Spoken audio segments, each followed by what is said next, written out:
Gênesis, capítulo de número 37, vai nos falar que Jacó teve um filho da sua velhice chamado José.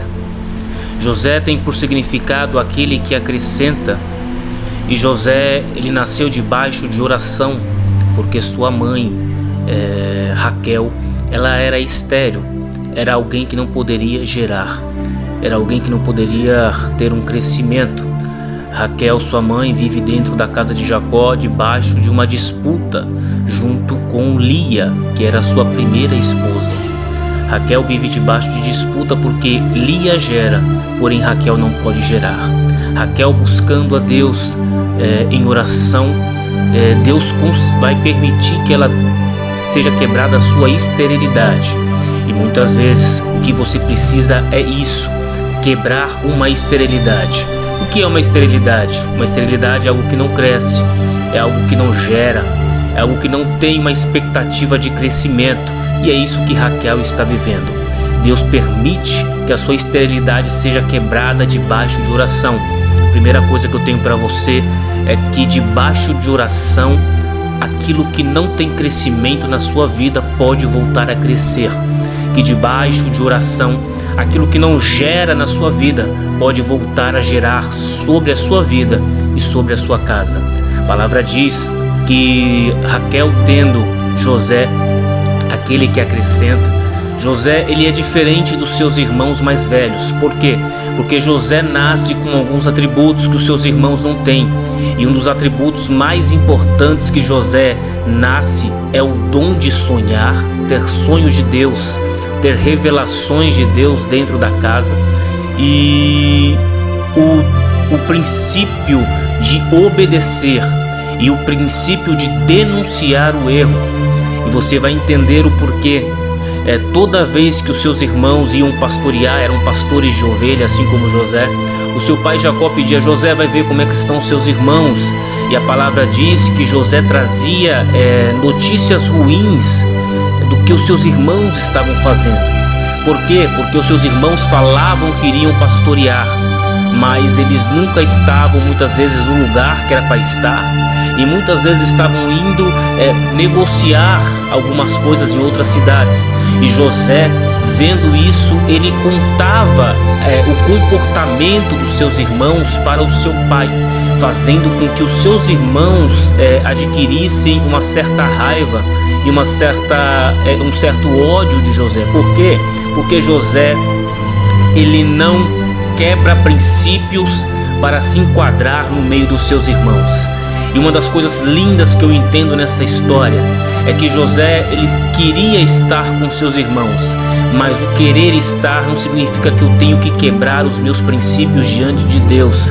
José ele não quebrou os princípios de obedecer ao pai, ou de não denunciar os erros e as mentiras dos irmãos apenas para poder se encaixar no grupo, apenas para poder se encaixar na sociedade. E o que eu mais tenho visto diante dos dias de hoje são crentes, são cristãos querendo para poder se encaixar, para poder ser aceito em grupos, para poder ser aceito no meio dessa sociedade, quebrar princípios de Jesus, quebrar princípios que Deus colocou sobre a sua vida. Uma das coisas que eu tenho para você Deus não te chamou para ser aceito por ninguém. Deus te chamou para obedecê-lo.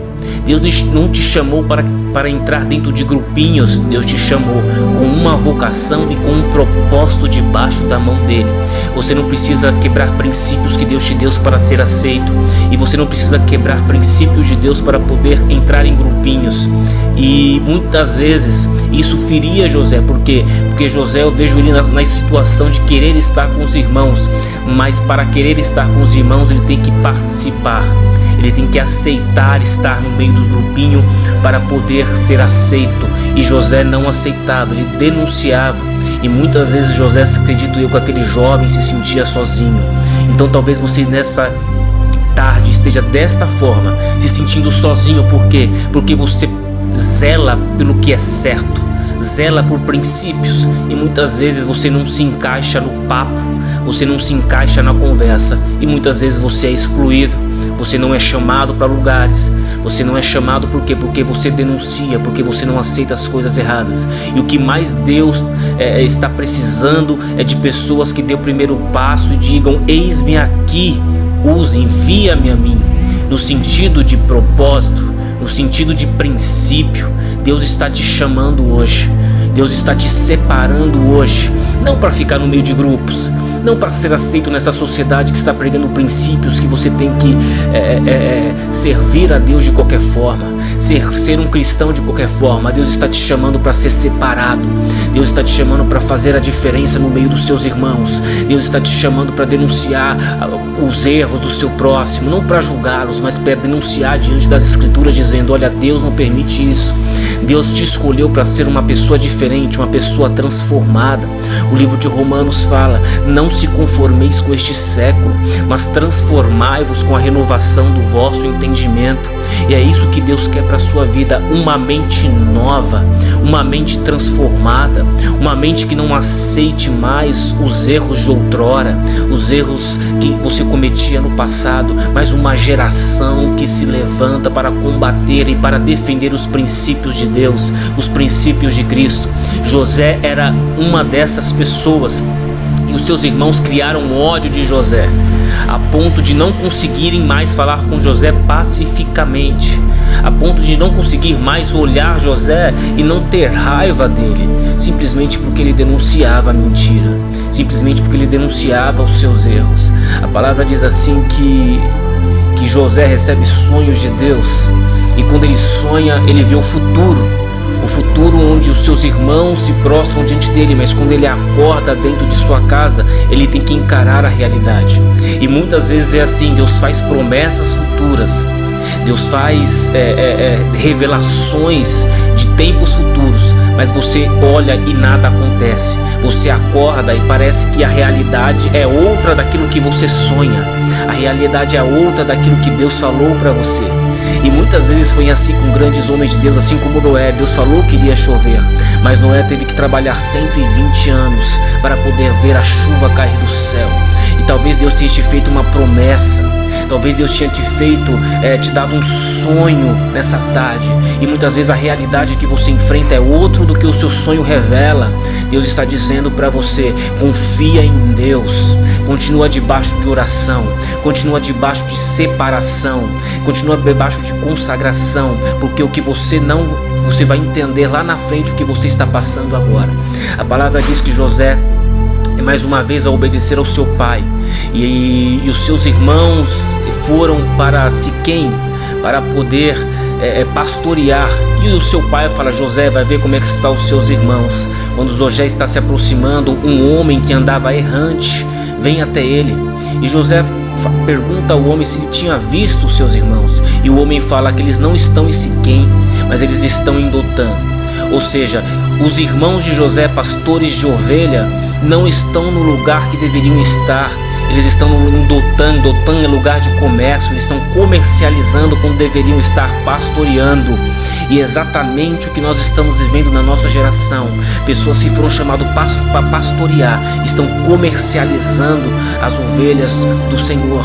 Pessoas que foram chamados com um propósito. Quando José vai até os seus irmãos, eles não estão no lugar que o pai deles pediu para ele estar, mas eles estão fora do lugar. Eles não estão se posicionados. A palavra diz que quem ficou sabendo não foi José em primeiro lugar, foi um homem que andava errante. Ou seja, está tão escandaloso o comércio que outras pessoas já estão sabendo. É por isso que na nossa geração está tão escandaloso o comércio dentro das igrejas, que outras pessoas já não estão querendo nem entrar na igreja, porque ela não está sendo mais conhecida como a igreja que pastoreia, mas ela está sendo conhecida como a igreja que comercializa. E Deus não te chamou para comercializar, Deus te chamou com um propósito dentro da casa dele, com o propósito de pastorear, com o propósito de cuidar, com o propósito de obedecer acima de tudo a palavra de Deus. A palavra diz assim que quando José vem, os irmãos olham para ele e falam: lá vem o sonhador. Tramam contra José, jogam José dentro de uma cisterna vazia e depois comercializam o próprio irmão, dizendo: vamos vendê-lo. E quando chega uma notícia na casa de Jacó, é que o filho que ele amava, o filho que obedecia, já não está na casa, mas o filho morreu. Mas o que eu acho interessante aqui é que enquanto os irmãos estão colocando uma mentira para encobrir a verdade, para encobrir os seus próprios atos, os seus próprios erros, é o que muitos líderes estão fazendo, inventando mentiras para encobrir a sua matança, para encobrir os seus erros, para encobrir as suas mentiras. Era o princípio de Deus começar a história e o propósito de José na terra do Egito, junto aos ismaelitas. Nem sempre o que Deus tem para mim é no meu lugar de conforto, porque lugar de conforto não gera, lugar de conforto muitas vezes não dá crescimento. Não se escandalize se Deus começar a te levar para outros lugares, para você conhecer e ter experiências, para você amadurecer diante da presença dele. Muitas vezes Deus tira o conforto para poder amadurecer em uma terra que eu nem conheço, com pessoas que eu nem conheço. José vai começar o princípio do cuidado de Deus no Egito, porque a palavra diz que quando ele foi vendido para Potifar, a palavra diz assim: e o Senhor era com José. Ou seja, a escritura avisa que Deus era com José quando José foi vendido, quando José foi jogado na cisterna, quando os próprios irmãos de José queriam matá-lo, simplesmente para apagar o nome dele, para poder se livrar da denúncia dos seus erros. Deus está fazendo algo na sua vida.